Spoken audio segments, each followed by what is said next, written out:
행복한 6월, 하루하루 미소와 웃음이 가득하시길 바랍니다. 라디오 서울이 함께합니다.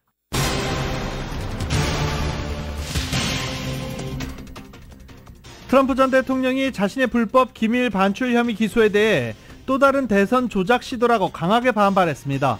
37개 혐의를 전면 부인하고 무죄를 주장했습니다. 트럼프 전 대통령이 출석한 마이애미 연방법원 앞에서는 어제 기소 여부에 대한 찬반 시위가 열렸습니다. 미국 사회의 분열된 양상을 적나라하게 드러냈다는 지적입니다.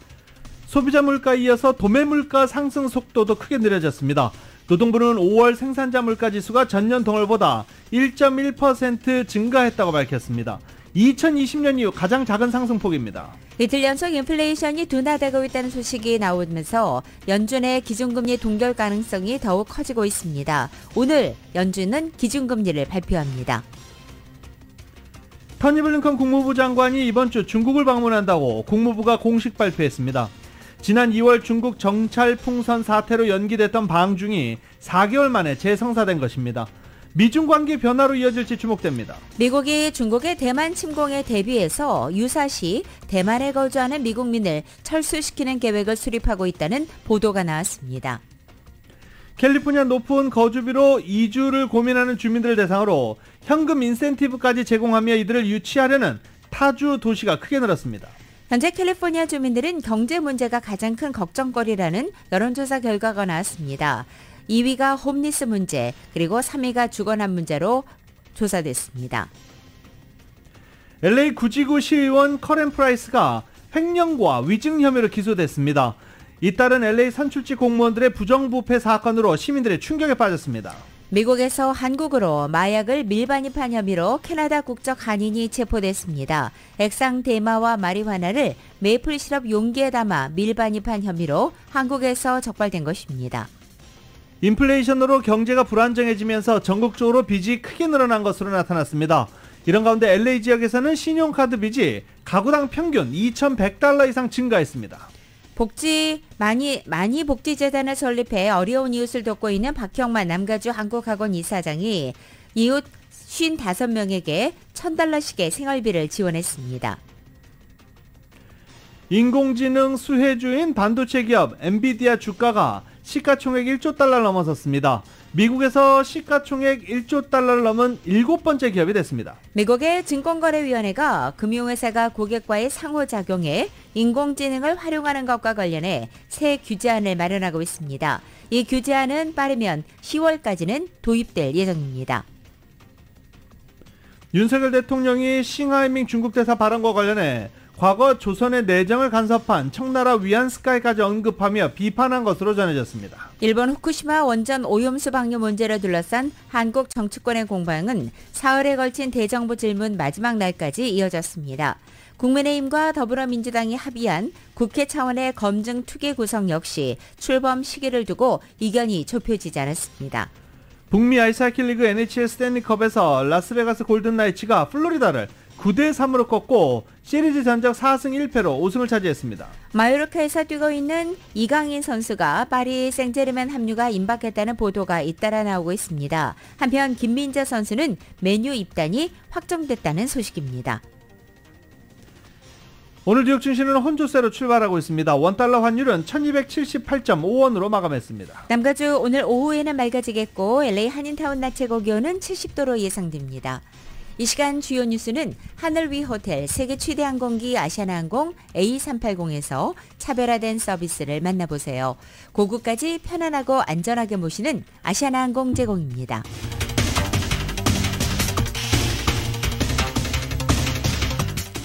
여러분 안녕하십니까? 김윤정입니다. 안녕하십니까? 유지승입니다. 2023년 6월 14일 수요일 라디오 서울 모닝 뉴스 2부입니다. 어제 하루 종일 뉴스를 장식했었습니다. 국가기밀 반출 혐의로 기소된 트럼프 전 대통령이 연방법원에 출석했습니다. 트럼프 전 대통령은 정치 박해라고 주장하면서 혐의를 전면 부인했습니다. KBS입니다. 도널드 트럼프 전 대통령은 법정에서 나오자마자 이번 수사는 정치적 박해라며 맹비난을 쏟아냈습니다. 전현직 미국 대통령을 통틀어 사상 최초로 연방 범죄로 기소돼 첫 재판 기일을 마친 직후입니다. Threatening me with 400 years in prison for possessing my own presidential papers. We witnessed the most evil and heinous abuse of power in the history of our country. 이에 앞서 트럼프 전 대통령은 미국의 극비, 핵무기 등 국가기밀 31건의 불법 반출 등 모두 37개 혐의로 기소돼 마이애미 연방법원에 출석했습니다. 지문을 찍고 검찰의 신병이 인도되는 과정에서 불편한 기색으로 입을 꾹 다물었고 변호사를 통해 혐의를 전면 부인했습니다. 판사는 도주 우려가 없다고 판단해 트럼프를 석방했습니다. 트럼프의 자택과 법원 인근에선 수백 명이 몰려 찬반 집회를 벌였고 트럼프는 지지자들에게 화답하며 대선 승리도 자신했습니다. 승리하면 바이든 현 대통령의 뒤를 캘 특별검사를 임명하겠다며 정치 보복도 시사했습니다. 법적으로 35살 이상의 14년 이상 미국에서 산 시민권자라면 대통령의 출마, 당선, 직무 수행에 문제가 없기 때문입니다. He can even be convicted and in federal prison and still be president of the United States, theoretically. 하지만 미 사법부의 수사는 트럼프 전 대통령을 옥죄고 있습니다. 형사사건으로 기소된 것만 이미 2건에 미 의사당 난입 사건의 내란 혐의와 선거 개입도 수사가 진행 중입니다. 워싱턴에서 KBS 뉴스 김양순입니다. 이렇게 불법 기밀 반출 혐의로 기소된 트럼프 전 대통령이 어제 기소 인부 절차를 위해 이 마이애미 연방법원에 출석하면서 시종 일권 여유 있는 모습을 보였습니다. 트럼프 전 대통령은 이날 오후 1시 35분 자신이 소유한 마이애미의 트럼프 골프클럽에서 법원을 향해 출발했고 오후 2시경 법원에 도착했습니다. 이들 중에는 이동 중에는 비밀경호국 SS 요원들의 철통 같은 경호를 받았습니다. 검은색 양복에 빨간색 넥타이를 메고 나온 그는 건물 밖에 나와 차에 타기 전에도 자신을 촬영하는 방송 카메라를 향해 미소 지으며 손을 흔들어 인사하기도 했습니다. 또 차량이 법원 앞으로 들어서자 자신을 기다리는 수백 명의 지지자들을 향해서도 차 안에서 연신 손을 흔들었습니다. 어제 법원 앞은 이 트럼프 지지자들 수백 명과 반대 진영 시위자들이 운집해 북새통을 이뤘습니다. 하지만 경찰이 삼엄한 경비를 펼쳐서 별다른 물리적 충돌이나 사고는 발생하지 않았습니다. 트럼프 전 대통령은 대선 조작 시도라고 어제 강하게 비판하면서 기자회견도 가졌습니다. 그러면서 바이든 대통령이 역사상 가장 부패한 대통령이자 미국의 민주주의를 파괴하려 한 대통령으로 영원히 기억될 것이라며 내년 대선 승리를 자신했습니다. 그러면서 자신이 대통령으로 당선되면 바이든 대통령의 뒤를 쫓을 특별검사를 임명할 것이라며 정치 보복을 예고하기도 했습니다. 이번에 자신을 기소한 잭 스미스 특별검사도 깡패라고 부르면서 정치적 살인 청부업을 수행했다라고 비난했습니다. 조 바이든 대통령 부인인 질 바이든 여사가 오늘 LA를 방문해 선거자금 모금 캠페인에 참여합니다. 질 바이든 여사가 오늘 낮 12시 30분부터 LA에서 열리는 기금모금 행사에 참석하는 것입니다. 구체적인 장소는 공개되지 않았고 비공개로 은밀히 치러지는 기금모금 행사로 전해지고 있습니다. 질 바이든 여사가 LA에 언제 도착하고 또 언제 떠나는지도 역시 알려지지 않고 있는 가운데 보안에 만전을 기하는 것으로 해석됩니다. 질 바이든 여사는 어제 북가주에서도 기금모금 행사에 참석했고 전날 12일 월요일에는 뉴욕의 기금모금 행사에서도 모습을 보였습니다. 이처럼 질 바이든 여사가 남편의 재선을 위해 적극 나서고 있는 가운데 조 바이든 대통령은 다음 주 3일간 베이 에어리어를 방문할 예정입니다. 미국의 인플레이션이 2년여 만에 최저 수준으로 떨어졌습니다. 노동부는 어제 소비자 물가지수가 지난해 같은 달보다 4% 올랐다고 밝혔습니다. 지난 4월 4.9%보다 낮은 수치로 2년여 만에 가장 적은 인상폭입니다. 연간 소비자 물가지수 상승률은 지난해 6월 9% 돌파 이후 11개월 연속 둔화세를 이어가고 있습니다.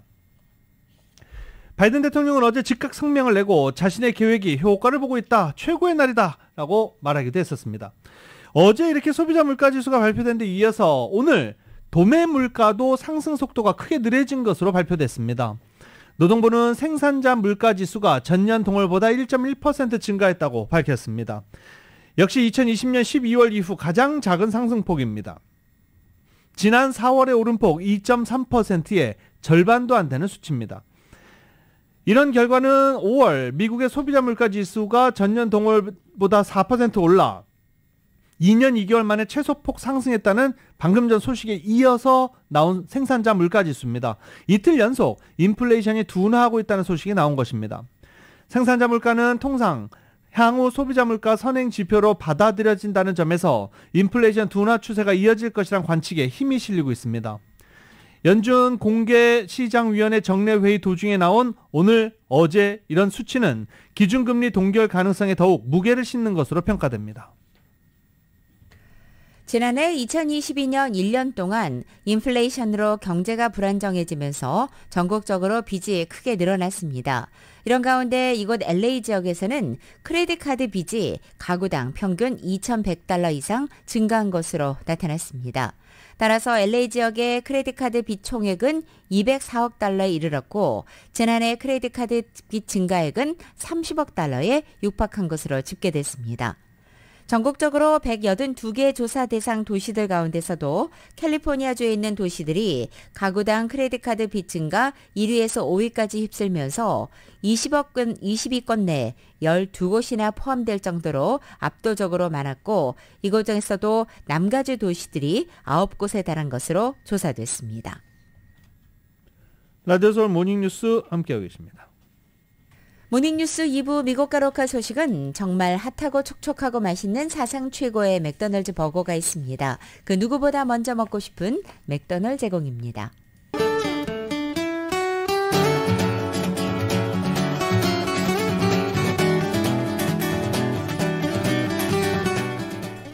6월 14일 수요일 남가주의 날씨입니다. 남가주 지역 오늘 날씨 어제와 비슷합니다. 오전에 흐리고 오후에는 맑아지는 패턴 이어집니다. 낮 기온도 어제와 비슷하게 유지되겠습니다.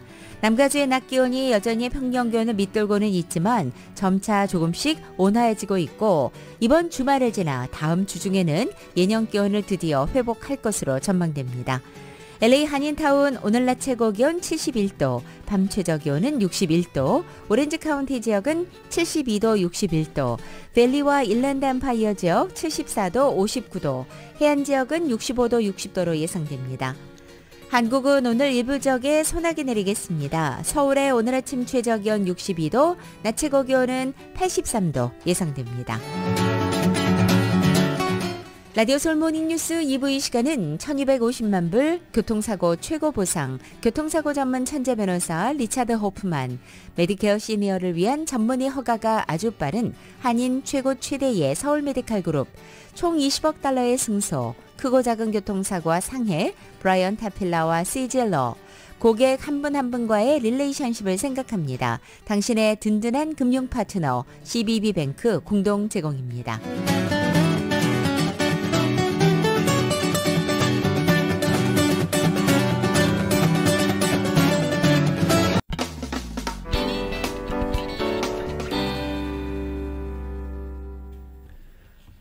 라디오 서울 모닝뉴스 함께하고 계십니다. 캘리포니아에서 높은 주거비용 부담으로 타주로 이주하는 주민들이 는 가운데 스몰타운에서 대도시의 젊은이들에게 현금 인센티브를 제시하고 이주를 권유하는 트렌드가 최근 두드러지고 있습니다. 정윤호 기자가 보도합니다. 스몰타운에서 타주에 거주하는 젊은 재택근무자들에게 현금과 무료 베이비시터 등 각종 인센티브를 제공하고 이들을 새 주민으로 유치하는 움직임이 요즘 두드러지고 있습니다. 스몰타운에서 현금까지 제공하면서 유치하는 대상은 주로 젊은 중산층입니다. 과거에는 젊은이들이 스몰타운에 거주하는 것은 직장 때문에 어려웠지만 팬데믹을 거치면서 재택근무를 하는 젊은이들이 늘어나 이런 일도 가능해지고 있습니다. 스몰타운 입장에서는 젊은 층이 유입돼야 동네에 활기도 돌고 이들이 아이 양육이나 쇼핑, 외식 등으로 지출하는 생활비로 스몰타운의 경제 상황도 나아진다는 입장입니다. 보통 스몰타운으로 이주해 들어오는 타주민들에게 제공되는 현금은 리로케이션 비용으로 $5,000에서 $7,500 정도입니다. 현금 외에도 무료 골프클럽 멤버십과 짐 멤버십도 제공됩니다. 타주에서 이주에 들어오는 젊은이들에게 이 같은 인센티브를 제공하는 곳이 전국에서 30개 주에 달합니다. 일례로 가주에서 4대째 살아온 29살 난 한 토박이 여성이 최근 남편과 함께 인디애나주의 노블스빌이라는 타운으로 이주했습니다. 이 여성은 인디애나주에서 만든 프로모션 비디오를 접하고 마음이 동해서 가주를 떠났습니다. 리로케이션 비용으로 $5,000의 캐시를 받았고 골프클럽 무료 멤버십도 받았습니다. 또 재택근무자들이 공유하는 오피스 공간도 무료로 제공받았습니다.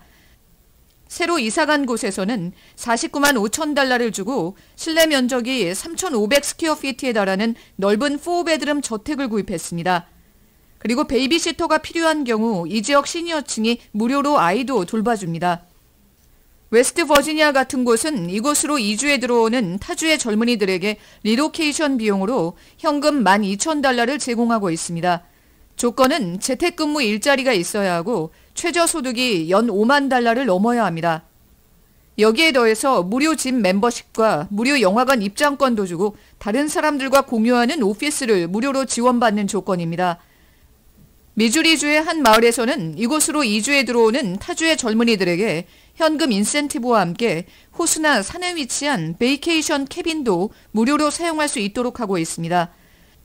인디애나주가 가장 적극적으로 타주민들을 유치하고 있는데 지난 2년 동안에 22,000명이 현금 등 인센티브를 받고 인디애나주로 이주한 것으로 드러났습니다. 라디오 서울 뉴스 정현호입니다. LA 지역의 지난달 신규 렌트비가 떨어진 것으로 나타났습니다. LA 렌트비 하락세와 함께 전국 렌트비도 둔화세를 보이자 렌트 시장이 세입자 5위 시장으로 이 힘의 균형추가 기울고 있다는 전망도 나오고 있습니다. 어제 부동산 전문업체 더 리얼딜에 따르면 아파트 정보 전문 웹사이트 아파트먼트 리스트는 5월 렌트 보고서를 통해서 LA 지역의 신규 렌트비가 전년 같은 기간에 비해 1.6% 하락했다고 밝혔습니다. LA 신규 렌트비는 전월인 4월에 비해서도 0.2% 떨어졌습니다. LA 렌트 비용이 하락세를 보이고 있는 것은 코로나 팬데믹 시기에 급상승했던 것과 비교하면 큰 반전입니다. LA 렌트비가 하락세를 보인 데는 렌트 수요가 감소했다는 현실이 자리 잡고 있고 상승세가 누그러졌다고는 하지만 물가 상승이 이어지면서 소비 위축과 함께 렌트 수요가 감소한 것도 한 원인으로 꼽히고 있습니다. 이 같은 렌트비 하락세는 비단 LA 지역에 국한된 현상은 아니며 전국 렌트비도 둔화되고 있는 모습입니다.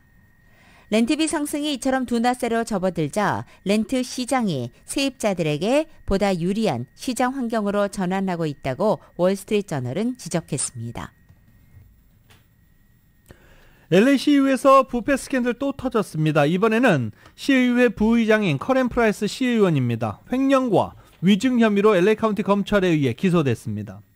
5건의 횡령에 의한 중절도, 3건의 위증, 2건의 이해 충돌 등이 혐의를 받고 있습니다. 일부 기소 내용을 공개하면서 조사가 계속되고 있다라고 밝히기도 했습니다. 검찰에 따르면 프라이스 시의원의 아내는 프라이스 시의원 승인 투표에 관여한 프로젝트와 관련해 개발자들로부터 총 $15만 이상을 지불받은 것으로 추정되고 있습니다.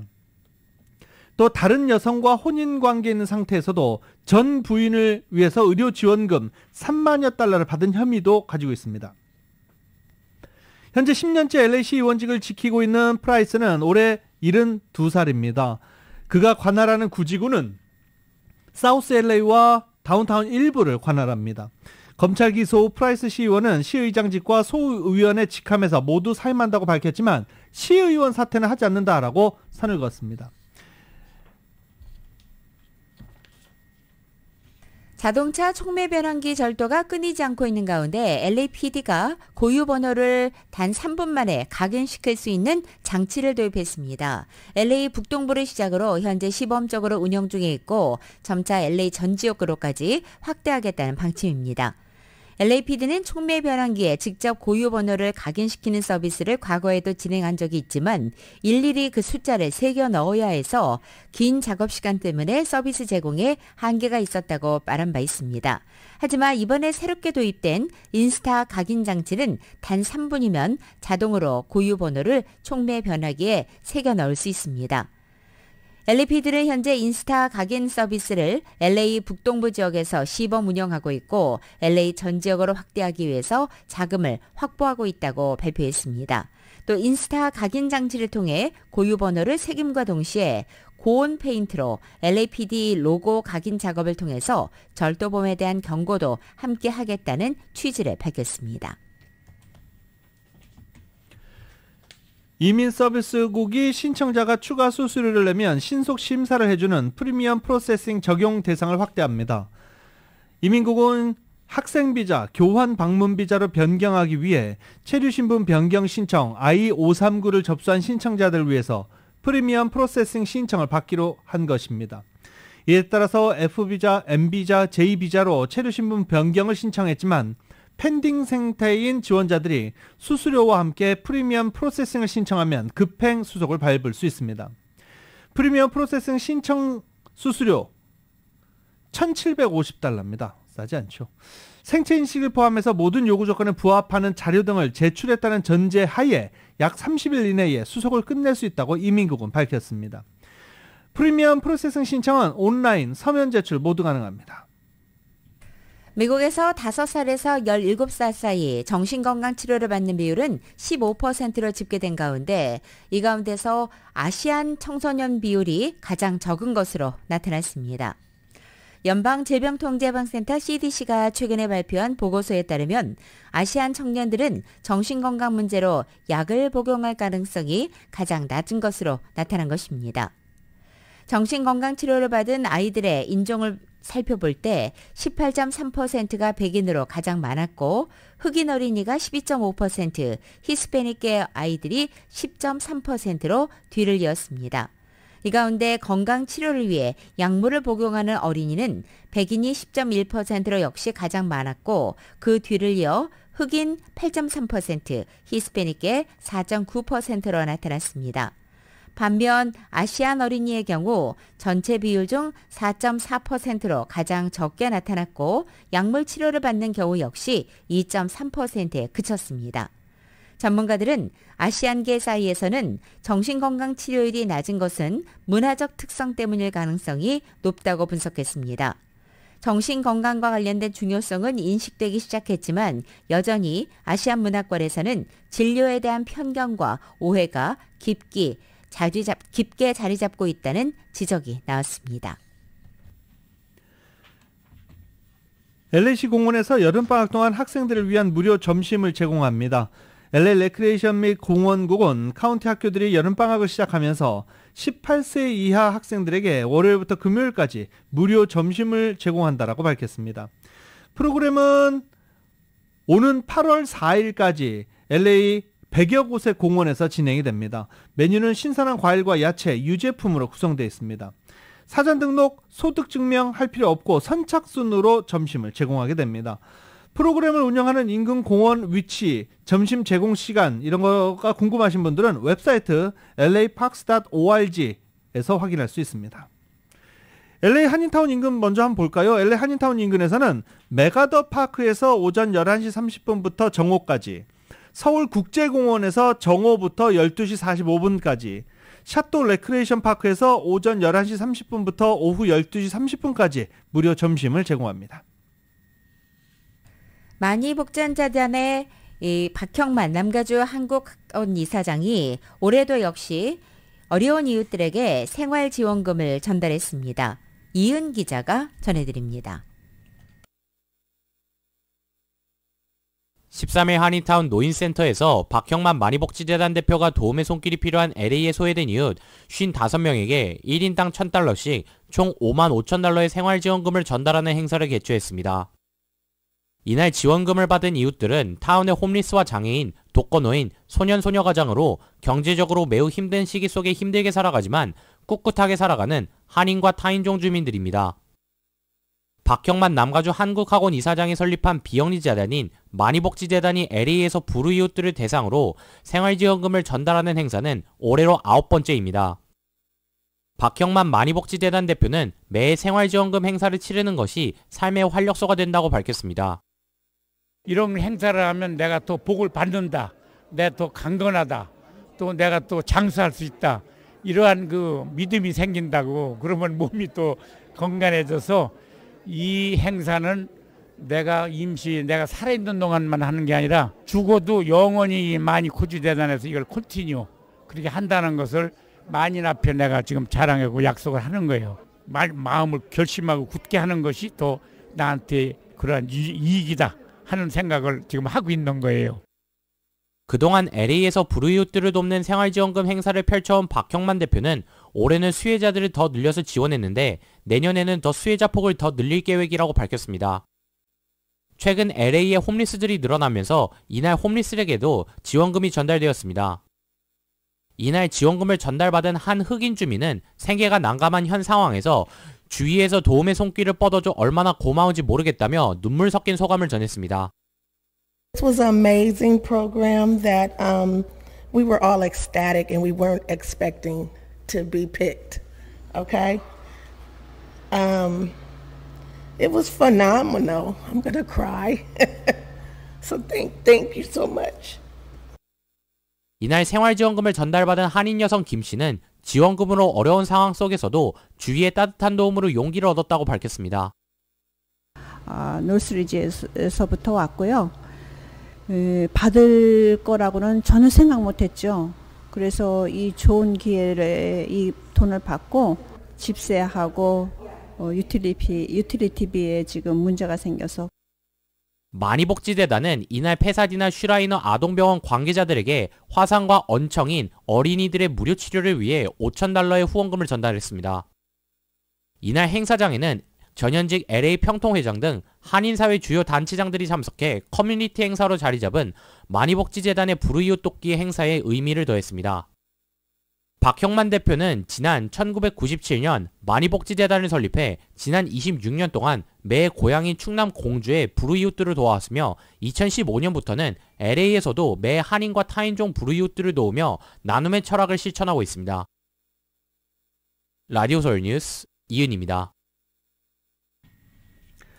온라인 동영상 서비스 업체 넷플릭스가 유명 프로그램에 소개된 음식을 직접 판매하는 최초의 팝업 레스토랑을 선보입니다.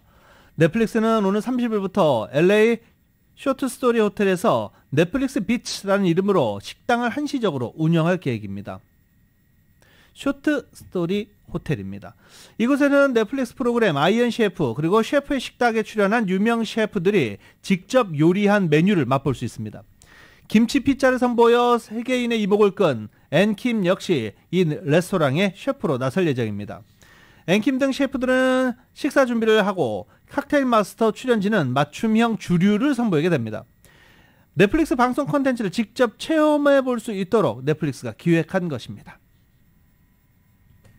LA 송영사관이 16일인 오는 금요일 오후 8시 온라인으로 청년 취업 창업 자원 세미나를 지원합니다. 남가주 한인 IT, 아트, 테크, 스타트업 전문가 모임인 소칼 K그룹과 함께 개최하는 것입니다. 이번 세미나는 사전 등록을 하시면 등록 링크를 받아서 무료로 참석할 수 있습니다. 수천 명이 한 번에 흡입할 수 있는 분량의 마약을 메이플 시럽 용기에 넣어서 미국에서 한국으로 밀반입한 30대 한인이 체포됐습니다. 부산지검 동부지청은 마약류 관리법 위반 등 캐나다 국적의 한국계 30대 A씨를 구속 기소했다라고 밝혔습니다. 지난 2021년 11월부터 지난해 11월까지 미국에서 액상 대마와 마리화나를 국제 우편물로 발송해 한국 내 판매책 30대 B씨에게 판매한 혐의를 받습니다. 검찰 수사 결과 A씨는 그동안 액상 대마 약 3.8리터와 마리화나 350g을 한국에 보낸 것으로 알려졌습니다. A씨는 메이플 시럽 용기에 액상 대마를 넣거나 커피 분말 캔에 마리화나를 넣어 위장했던 것으로 확인됐습니다. 세계적으로 부유층의 해외 이주가 늘어나는 가운데 올해 한국에서는 800명가량의 부유층이 순유출되고 중국에서는 13,500명에 이를 것으로 보인다는 보고서가 나왔습니다. 한 투자이민 컨설팅 업체의 보고서는 달러화 기준 이 100만 달러 이상의 투자 가능 자산을 보유한 고액 순자산 보유자 가운데 1년 중 절반 이상을 해외에 거주하는 경우를 추산했습니다. 보고서에 따르면 한국의 부유층 순유출 규모는 지난해 400명에서 올해는 800명으로 100% 늘어나서 순유출국 7위가 될 것으로 전망됩니다. 순유출 1위는 중국으로 지난해 1,800명에서 올해는 13,500명까지 늘어날 것으로 보인다는 전망입니다. 일리노이주가 성소수자 문제, 논란 많은 인종 이론 등을 다룬 책을 학교나 공립도서관이 금지 도서로 지정하거나 제거할 수 없도록 한 법을 제정했습니다. 제비 프리츠커 일리노이 주지사는 시카고 도심의 헤럴드 워싱턴 국립도서관 내 토마스 휴즈 어린이 도서실에서 금서 지정 금지법에 서명했습니다. 금서 지정 금지법이 제정된 것은 일리노이주가 50개 주 가운데 처음입니다. 금서는 검열을 뜻한다. 검열은 사람들을 소외시키고 사상과 사실을 소외시킨다. 민주적이지 않다라고 말한 프리츠커 주지사는 미국 역사를 자신들만의 이야기로 한정시키려는 백인 내셔널리즘의 치명적인 변종이 일리노이주에 발붙일 수 없도록 하겠다라고 말했습니다. 내년 1월 1일부터 발효 예정인 이 법은 학교 도서관을 포함한 공립도서관이 주정부 지원금을 받기 위해서는 미국 도서관협회의 도서관 권리 장전을 채택하거나 유사 서약을 하도록 하고 있습니다. 미국 현대문학을 대표하는 작가 코맥 메카시가 지난 13일 별세했습니다. 향년 89세입니다. 메카시는 뉴멕시코주 산타페 자택에서 조용히 숨을 거둔 것으로 알려졌습니다. 영화로도 만들어졌던 소설 노인을 위한 나라는 없다와 더 로드 등으로 유명한 작가입니다. 국경 3부작으로 불리는 장편 소설 모두 다 예쁜 말들, 국경을 넘어 평온의 도시들도 대표작으로 알려져 있습니다. 저명한 문학평론가 헤럴드 볼룸은 이 필립 로스와 토마스 핀천, 돈 드릴로와 함께 미국 현대문학의 4대 작가로 꼽은 바도 있습니다. 한편 큰 명성을 얻은 뒤에도 작가는 은둔 생활을 하면서 물질적 쾌락을 거의 누리지 않는 것으로도 알려져 있고 언론 인터뷰조차 극도로 꺼린 인물로 알려져 있습니다. 라디오 서울 모닝뉴스 함께하고 계십니다.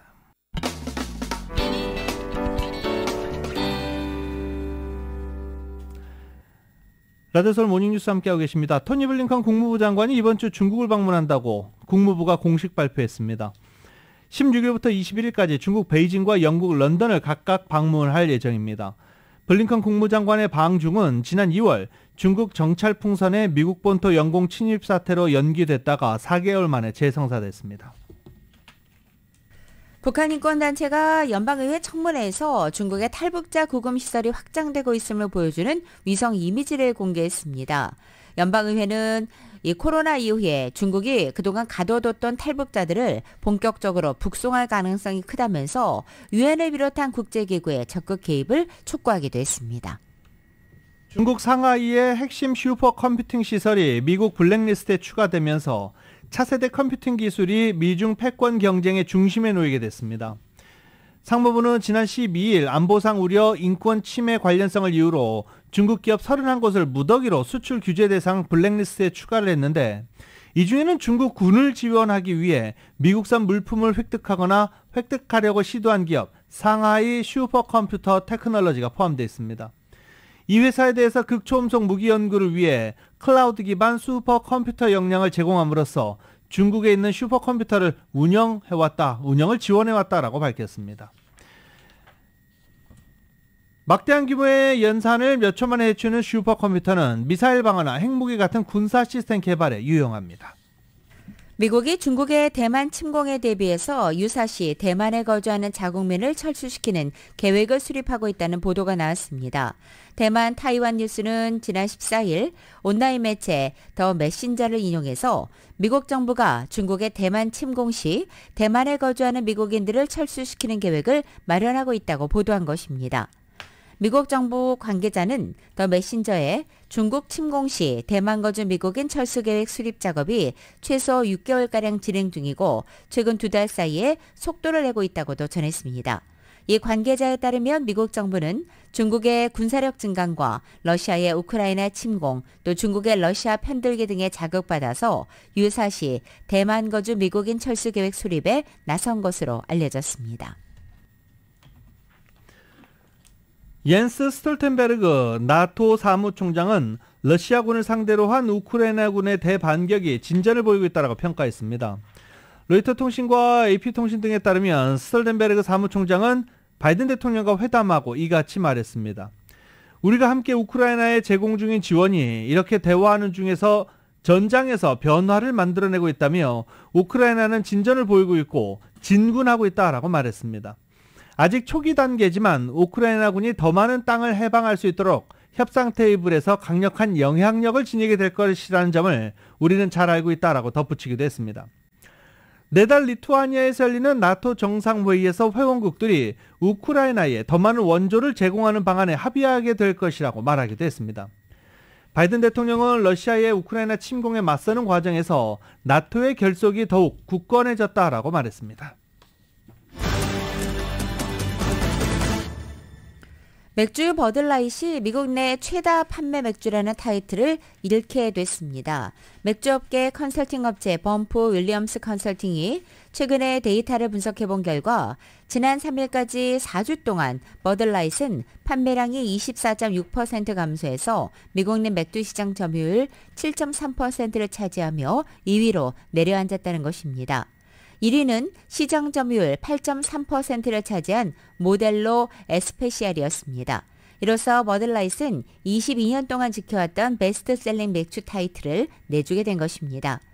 버들라이트는 올해도 지난 5월까지 미국에서 가장 많이 팔린 맥주였지만 트랜스젠더 틱톡 인플루언서를 협찬한 소식이 알려지면서 사람들의 반감을 산 것으로 알려졌습니다.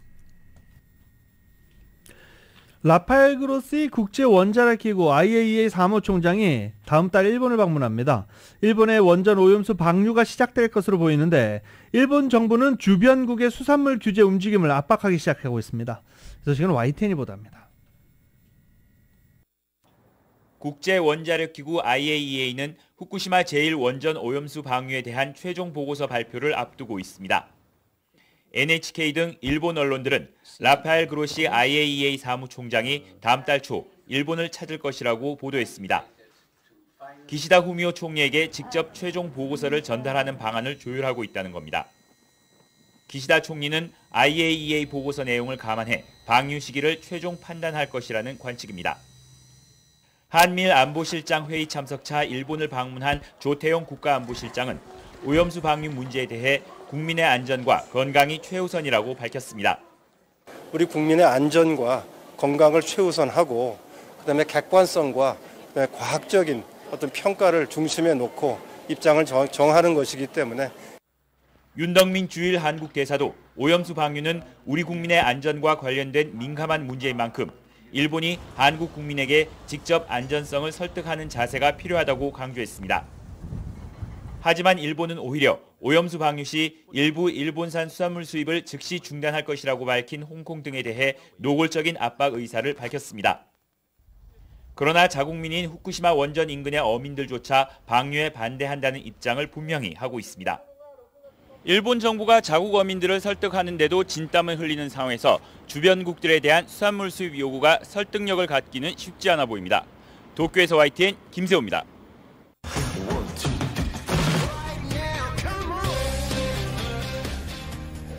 라디오솔 모닝뉴스 스포츠 소식입니다. 스포츠 소식은 전문가가 추천하는 이민법과 가정법 전문 제인정 종합법률사무소 제공입니다. 너무나 관심이 없죠? 그래도 저희가 보도해드려야죠. NHL 스탠리컵 파이널 5차전이 어제 끝났습니다. 라스베가스 골든 나이츠가 플로리다 팬서스를 9대3으로 꺾고 시리즈 전적 4승 1패로 스탠리컵 우승을 차지했습니다. 베가스가 이렇게 우승을 차지한데 결정적인 수비도 굉장히 잘했었죠. 그리고 LA 킹스 예전에 좋아하셨던 분들은 조나단 퀵이 라스베가스 골든 나이츠에서 뛴다는 사실 이번에 처음 보시는 분들도 많으셨을 겁니다.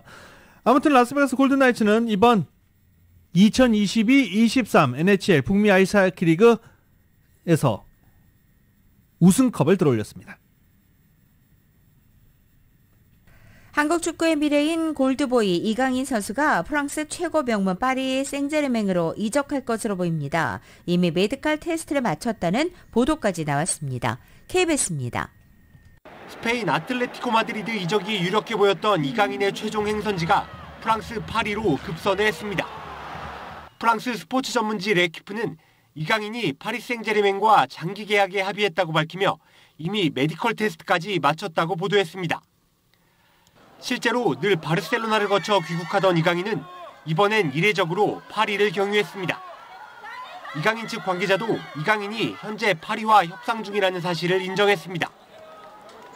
이강인은 A매치를 마치는 대로 파리 생제르맹과 공식 계약을 체결할 예정인 것으로 알려졌는데 이적료는 2천만 유로, 우리 돈 약 275억 원으로 전망됩니다. 파리 생제르맹은 프랑스 리그를 11번이나 제패한 명문 클럽입니다. 카타르 자본이 인수한 후 공격적인 투자에 나서며 메시, 음바페, 네이마르 꿈의 삼각편대를 구축했고 챔피언스리그 우승까지 노리는 팀이 됐습니다. 그러나 메시가 미국으로 떠났고 음바페와 네이마르의 이적설까지 나오자 마요르카에서 6골, 도움 6개로 공격 재능을 마음껏 뽐낸 이강인을 대체자로 선택한 것으로 분석됩니다. 파리 캠퍼스 단장이 주전 보장과 챔피언스리그 출전을 약속했다는 보도까지 나올 만큼 이강인은 세판짜기에 돌입한 파리 공격진의 중심이 될 전망입니다. 이강인은 이번 A매치 2연전에서도 탈장 수술로 결장이 유력한 손흥민 대신에 대표팀의 공격을 이끌 예정입니다. 한국 축구의 미래 이강인이 어느덧 한국 축구의 현재로 거듭나고 있습니다. KBS 뉴스 이준입니다. 이런 가운데 김민재 선수가 맨체스터 유나이티드에 오는 7월 1일 입단할 것이다라는 보도가 영국 쪽에서 나왔습니다. 현재 김민재 선수는 기초 군사 훈련 기간이라 논산 훈련소에 있지만 그가 메디컬 테스트를 이미 받았고 입단 발표는 곧 할 것이다 라는 기사가 계속 나오고 있는 중입니다. 20세 이하 한국 축구 월드컵 4강 쾌거를 이룬 20살 태극 전사들이 금이 환영했습니다. 공항에 찾아온 팬들과 함께 성대한 귀국 행사를 마친 선수들은 이제 각자 소속팀에서 도전을 이어가게 됩니다. KBS입니다. 38일간의 긴 여정을 마친 20살 청춘들은 환하게 웃으며 돌아왔습니다. 발목을 다쳐 조기 귀국한 박승호도 함께한 환영 행사. 대표팀 선수들을 호명할 때마다 팬들의 박수가 쏟아졌습니다. 이영준 선수입니다. 선수들은 재치 있는 인터뷰로 팬들의 귀를 사로잡았습니다. 가장 멋있었던 선방과 그리고 가장 아찔했던 순간이 있었다면 언젠지. 프랑스전 때 그 가장 위협적인 슈팅이었던 현빈이의 슈팅이 아마 가장 기억에 남는 선방인 것 같고요. 본능으로 나왔다고 할 수 있지만 제 생각에는 수많은 노력 끝에 나온 결과물이라고 생각합니다. 대회 초반 무관심 속에 출발한 김은중호는 프랑스와 나이지리아 등 강호들을 잇따라 꺾으며 2대회 연속 4강에 올랐습니다. K리그에서 출전 기회조차 잡지 못한 무명의 이승원이 피파 대회 브론즈볼을 수상한 감동의 반전 드라마였습니다. 강인영이 좋은 길을 받았다 생각하고 또 앞으로도 더 강인영 따라갈 수 있도록 열심히 노력하겠다고 얘기해주고 싶어요. 저희가 노력의 결실을 조금씩 맺어가고 있구나라는 게 느껴져서 또 굉장히 또 의미 있었던 것 같습니다. 이렇다 할 스타 없는 팀을 조직력으로 똘똘 뭉치게 한 김은중 감독은 선수들의 진심이 담긴 행가래를 받았습니다. 2023년 6월 14일 수요일에 전해드린 라디오서울 모닝뉴스 여기서 마치겠습니다. 지금까지 진행의 유지승, 김윤정이었습니다. 모닝뉴스 2부 이 시간은 1250만 불 교통사고 최고 보상, 교통사고 전문 천재 변호사 리차드 호프만, 메디케어 시니어를 위한 전문의 허가가 아주 빠른 한인 최고 최대의 서울 메디칼 그룹, 총 20억 달러의 승소, 크고 작은 교통사고와 상해 브라이언 타필라와 시질러, 고객 한 분 한 분과의 릴레이션십을 생각합니다. 당신의 든든한 금융 파트너 CBB뱅크 공동 제공이었습니다. 잠시 후 9시에는 강혜신의 오늘의 미국이 방송됩니다. 함께해 주신 여러분 고맙습니다.